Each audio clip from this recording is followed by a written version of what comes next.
जय नेपाल मेरा गफाडी मित्रहरू के छ मित्रहरूको हालखबर धेरै पछि युट्युबमा आएको छु। भोलि ब्याकल्यास छ तर आजको स्म्याकडाउन भने कम चाहिँ थिएन। सो आज हामी आजको स्म्याकडाउनको बारेमा चर्चा परिचर्चा गर्नेछौँ। आजको स्म्याकडाउनको किक अफ भने एले नाइट र डेमिन प्रिस्ट भर्सेस जेफ फाटो र सोलो सिकोवा बीचको धुमधडाका म्याचबाट सुरुवात भएको थियो।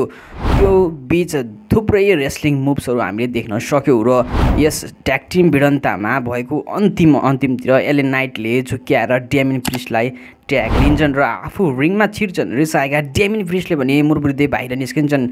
यसै गरी पछि सोलो सिकावालाई बीएफटी हानेर पिन गरेर म्याच आफ्नो हातमा पार्छन् एले नाइटले। तर रिसाएर आएका डेमिन प्रिस्टले भने एले नाइटसँग न्यू खोज्छन् तर पछाडिबाट जेफ फाटोले दुवैलाई ढाल्छन्। बेल्ट उठाउन पाउँदा नपाउँदै कताबाट ड्रु म्याकिन्टायर आउँछन् र क्लेमोर हानेर ब्याकल्यासको लागि भने मसला थपेर जान्छन्। त्यसपछि चेल्सी र पाइपरले जेलिनासँग न्यू खोज्दा जेलिनाको ट्याग टिम पार्टनर अब को हुन्छन् त भन्ने कुराको खलबली मचिरहेको हुन्छ। त्यतिखेर अचानक एलेक्सा ब्लिचले आफ्नो कमब्याक गर्छिन् र जेलिनाको ट्याग टिम पार्टनर बन्ने भनेर इच्छुकता देखाउँछन्। एलेक्साको फाइटिङ मुभ्सलाई भने मैले धेरै मिस गरिरहेको थिएँ साथीहरू। आज एलेक्सालाई रिङमा देख्दा खत्रै मजा आएको थियो। यो ट्याग टिम म्याचलाई अन्तिममा एलेक्साले मिस सिस्टर एबिगेल हानेर सिद्ध्याउँछिन् र जित आफ्नो हातमा पार्छिन्।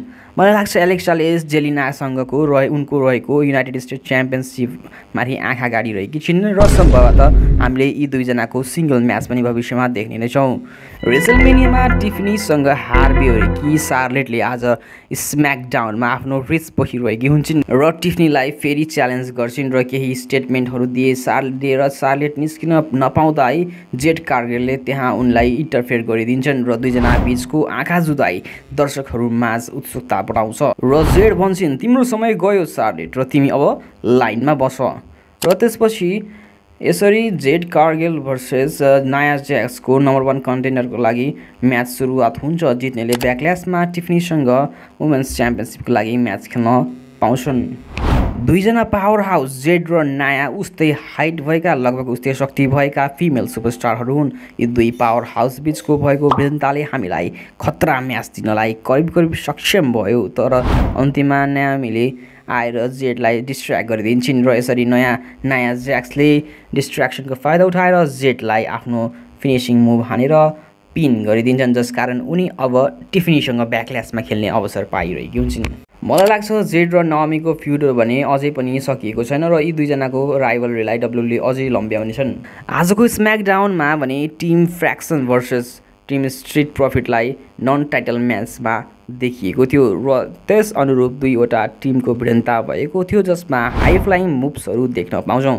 तर आज मोन्टेजको रिबमा इन्जुरी आएको कारण त्यहाँ फ्र्याक्सनले त्यही रिबमा आफ्नो फिनिसिङ मुभ हानेर आफ्नो जित हासिल पार्छन् र यसरी ब्याकल्यासमा यी दुईजना टिमहरू बीच भिडन्ता हुने कुरा भएको निश्चित छ। त्यसपछि एलेक्स्टर ब्ल्याक भर्सेस कार्मेलो म्याच सुरुवात हुन्छ। यस म्याचमा भने यी दुईजना सुपरस्टार नै आफैमा अब्बल सुपरस्टार रहेका छन्। कार्मेलो भने हाई फ्लाइङ मुभ्सले हिट भएका छन् भने एलेक्स्टर भने आफ्नो स्ट्राइकिङ एबिलिटीले गर्दा हिट भएका छन्। दुईजनाको म्याच गजब चलिरहेको हुन्छ तर अन्त्यमा मिजले भने डिस्ट्र्याक्ट गर्न खोज्छन् तर एलेक्स्टरले कार्मेलोलाई सजिलै पिन गर्छन् र अन्त्यमा मिजलाई आफ्नो फिनिसिङ मुभ ब्ल्याक मास्क हानेर पड्काएर त्यहाँबाट रफ चक्राउँछन्। मेरो पर्सनल भ्यूमा चाहिँ एलेक्स्टर ब्ल्याक आउँदाखेरि ब्ल्याक मार्क्स हानेनन् भने साह्रै खलो लाग्छ। त्यसै गरी आज स्म्याकडाउनमा अर्को ट्याग टिम म्याच हुन्छ।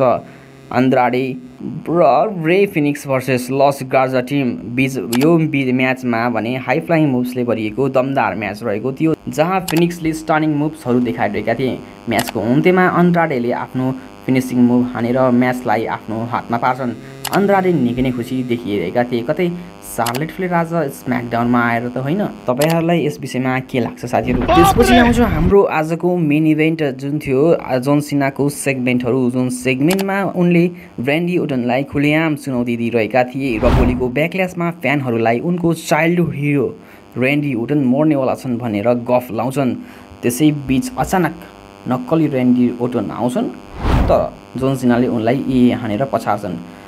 पछारेपछि जोन सिना खुसीले गदगद हुन्छन् र सेलिब्रेट गर्न थाल्छन्। तर त्यहाँ पछाडिबाट असली रेन्डी ओर्टन आउँछन् र हरेक हप्ता झैँ आरकियो हानेर रेन्डी ओर्टनले जन सिनालाई त्यहाँ बेहोस पारिदिन्छन् र यसरी आजको स्म्याकडाउनलाई रेन्डी ओर्टनले स्थगित गरिदिन्छन् र भोलिको ब्याकल्यास जुन रेन्डी ओर्टनको होम टाउनमा हुन गइरहेको छ त्यसको लागि भने बिल्डअप भइरहेका थिए रेन्डी ओर्टन र साथीहरू आजको हाम्रो स्म्याकडाउन भने निकै गजब तरिकाले समाप्ति भएको थियो। तर सरसर्ती हेर्ने हो भने आजको म्याचहरू पनि धेरैजसो ट्याग टिम म्याचहरू रहेका थिए। धेरै रेस्लरहरू रेस्लिङ गर्नेको देख्न पाए तापनि ट्याग टिम म्याचले मात्रै पनि सोले थान्दैन र सो हिट हुँदैन भन्ने मेरो विचार रहेको छ। हजुरहरूको विचारमा के लाग्छ आफ्नो विचार कमेन्ट मार्फत प्रस्ट्याउन नबिर्सिनुहोला साथीहरू। र यति भन्दै आजको यस भिडियोबाट बिदा हुन्छु र अब बिस्तारै नेपालमा रेस्लिङतर्फको आकर्षण बढाउन यस च्यानलले सानो ठुलो मद्दत पुर्याउनेछ भन्ने आश्वासन दिँदै हजुरहरूबाट बिदा चाहन्छु। धन्यवाद।